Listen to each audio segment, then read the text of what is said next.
Martin Luther King lived his values. He left his body living his values.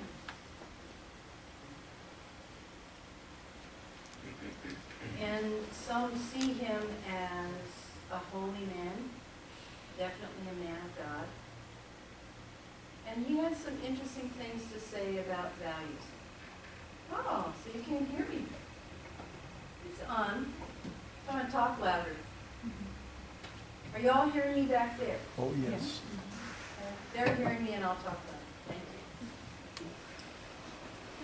So he said, from a book called Rediscovering Lost Values, he said, if we are to go forward, we must go back and rediscover those precious values, that all reality hinges on moral foundations, and that all reality has spiritual control. The first principle of value that we need to rediscover is this: that all reality hinges on moral foundations. In other words, that this is a moral universe. That there are moral laws of the universe, just as abiding as physical laws. So what if everything you're now experiencing, you personally, individually are experiencing, is what you value? That literally what you're doing is choosing to value what you see rather than valuing what you know from within you. That you already have what you value, and while you think that you don't have what you're valuing, that it's because of your valuing it that you have it.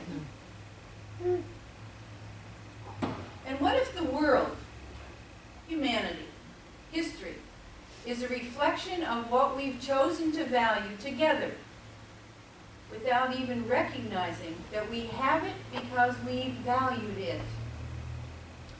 So thank you. I'm going to use Robert's tagline and say, you know, unity principles say that thought creates. And that we are to align with God, good, our highest values. Well, if our thought creates, and we're not aligned with our highest values, or the values of God, the good, we're going to create what we claim we don't value because we're busy valuing it. So what do you value? What do you value? What do we value? What do I value? What do I pay attention to? What do I give my time and energy and money to? What am I focused on every day? If you took your whole day, your whole 24 hours, or even sitting there right now, how much of your time are you spending thinking about what you do not value? And what if, when you're spending your time thinking about something, you are claiming to value it? You're putting your energy into it. So I don't know how many of you actually watch your thoughts. When I really watch my thoughts is when I'm not having an experience that I like, and thanks for putting that in the meditation. That's when I really pay attention to my thoughts. And I take total responsibility for every experience I have. Wow. Total responsibility for every experience I have. And that means how I receive my relationship with you, with the guys on the road, with the money I spend, with the TV I watch or the music I listen to. I am valuing all of that and encouraging more of it because my thoughts create. Are you willing to be responsible for your thoughts? Are you willing to be responsible for your thoughts?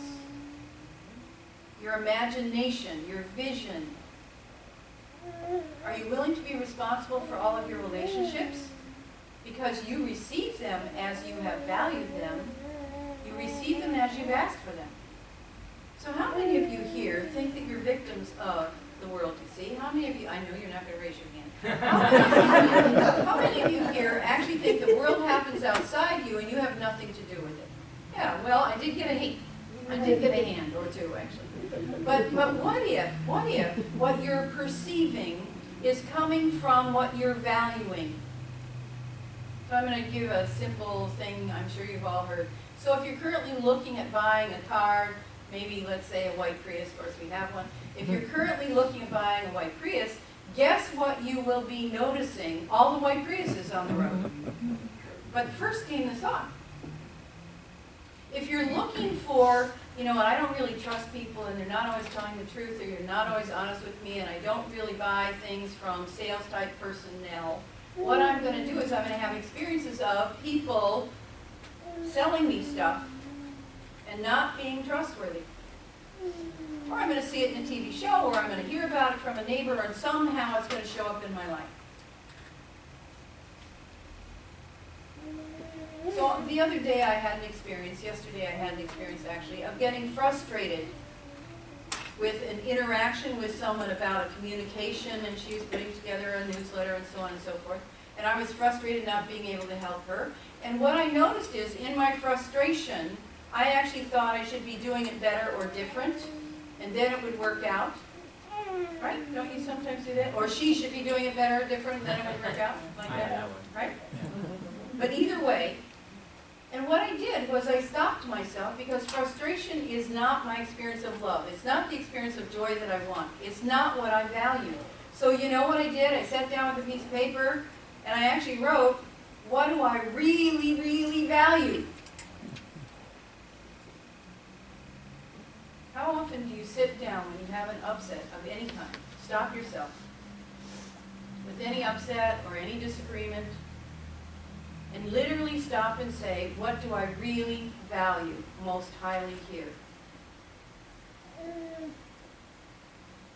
What would it be for you? What do you value most highly here, now, in a body, on this earth, in the family and home in which you live? What do you value the most? Because I'm going to guarantee that what you've been valuing without noticing unconsciously, you actually have in your life right now. You know, our focus has been on prosperity this month. And prosperity is not money. Prosperity is feeling full of it. Good, alive, happy, peaceful, loving, rich in every way. And when your life is filled with gratitude, you know what? You feel prosperous.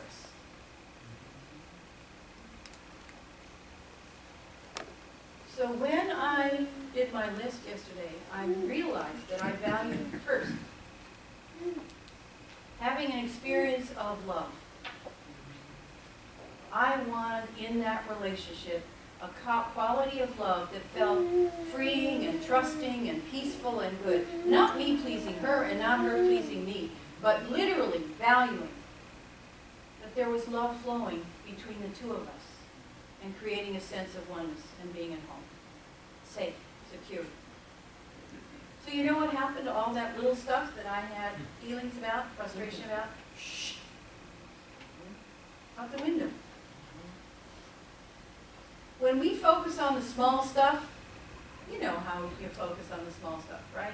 The little zit that you have, or maybe somebody just drove too fast around the corner, or maybe you didn't like getting something in the mail. When you focus on the small stuff, you know what you're going to have? More small stuff. Isn't it true? And the world is full of small stuff, isn't it?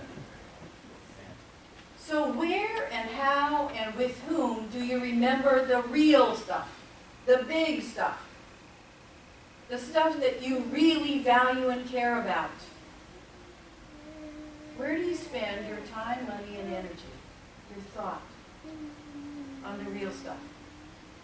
A lot of us show up here on Sunday morning, and that's where we theoretically have a new focus, make a new mind, see things differently. And we focus on what really is important to us so that we can leave here feeling whole and good and alive and in charge. Oh, and like we can do the next week with all the small stuff. But what if you start every day valuing what you value every day before you get out of bed?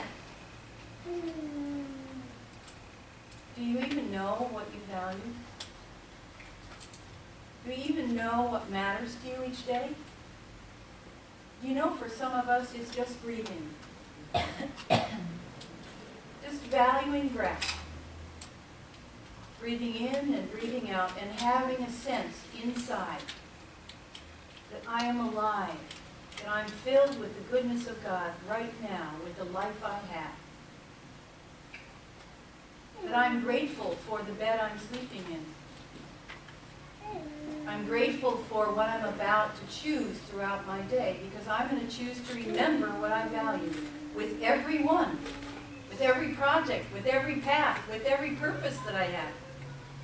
And when I forget, I know it because I don't feel so good. And some of us have interesting things we do to take us away from not feeling good and still forgetting about our value. You know, our various habits and addictions and stuff and distractions and delays and all that, disappointment and blah, blah, blah stuff. But what do you do when you get upset during the day? Did you grab onto it, worry about it, and shake it around and say, yeah, I'm worried about that and I don't like it? I was reminded of a dog worrying a bone. You know, worry means to strangle, to squeeze the life out of. And a whole bunch of us are caught in the habit of worrying, and somehow we think it's going to help, and all it does is cause us to worry tighter. And what are you going to do to interrupt those patterns? How are you going to shift them? How are you going to change them? Personally, I love the bathroom. Really? The bathroom's private. I don't have a sanctuary or a chapel, you know, sitting in my office or in my counseling center or whatever, you know. And so the bathroom is a great place to stop and breathe, if nothing else. Do you all know what happens when you breathe? You can't hang on to a thought. If you are breathing easily, gently, rhythmically, in and out, slowly, that your mind will release the thoughts that you've been worrying about or grabbing onto. So our job is just sitting there, right there, just breathe. Right into your belly, not your upper chest. That's where the fear thoughts and fear breath is. But all the way into your belly, like a little baby. I hear that beautiful sound over there. Right? So breathe deep, deep, deep, deep into your belly. And clear away any place where you're stuck. The other thing that you can do really effectively is you can actually change your mind. Darn. You can change your mind. You don't have to cling to a thought just because you held it 30 seconds ago. You can change your mind. And you can choose again. Robert mentioned that several times already this morning. You can choose again. And just choose a different thought. And do you know that when you choose a different thought, you begin to change not only your emotions, but your physiology, your relationships, your whole psychology. It also changes your finances. And it begins to change everyone you encounter. And it changes your world. You can choose again a new value. Instead of valuing, I don't feel so good, and then talking about it. Any of you talk a lot about how you don't feel good, and you wish you felt better, and you have this ache and pain, and your money situation is not so wonderful, and what about the kids, and what about the people in Africa, and what, you know, those thoughts, right? You can choose thoughts that create what you want to experience. You can choose. So give yourself a break today and tomorrow and the next day and say stop to the thoughts that cause you to contract, shut down, worry, be afraid, attach to, and make you feel miserable. Let them go. That was good, Betty. Betty Weber, just breathe. I'm surrounded by Bettys. See, I value Betty, so now I have all three of us. Whoa! Anybody else want to be a Betty? So take a look. Just take a look or a listen. Some of you, by the way, get it kinesthetically. Some of you get it visually. Some of you get it, you know, through what you hear in your own inner listening. Are you valuing love today?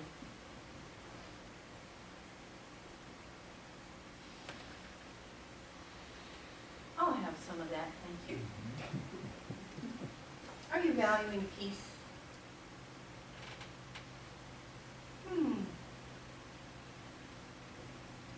Are you valuing being happy? I like that one. or joyful, or maybe grateful, or kind, or generous, or maybe free. Be what you value. Hold it in your mind. Say it with your mouth. Teach it. Preach it. Share it. And then live it. Act on it. Show up being what you value. With everyone all the time. And I don't know if any of you recognize that feng shui, which I happen to be feng shuiing some things in the church for greater prosperity here in the next week or two. And do you know that feng shui, as superstitious as it's sometimes taught, is about those values? First you hold the vision, you think it. You think about what you value. Then you speak it. You use words. You use prayer. You use affirmation to value. Then you move something or change something or do something to live your value. And you know what happens? It works.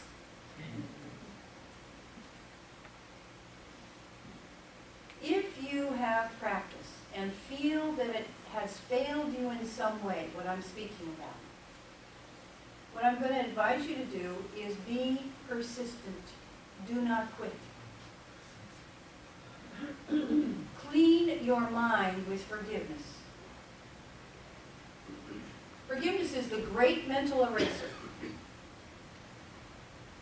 Forgive your mind until your mind no longer clings with what you claim to not value, what you don't like, what you don't want. Forgive your mind. Erase your mind. Undo your mind. Breathe away those things you focused on that you're ready to let go of.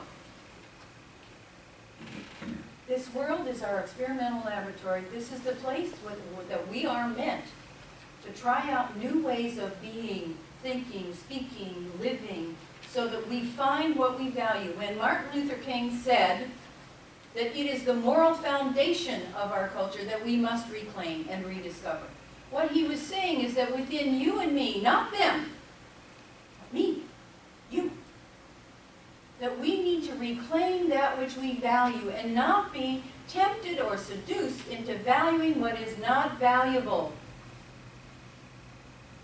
You gotta know how easy that is, right? You just turn on the television and you've got, I don't know, umpteen channels. You have umpteen channels up here too, by the way. What you are willing to focus on, you will recreate again and again. That's just the truth, the metaphysical universal laws. What you pay attention to, even negating it, you will create again and again. That means we've got to clean up our thinking. So we stop focusing and setting goals and being attracted by the stuff that we no longer want in our field of vision.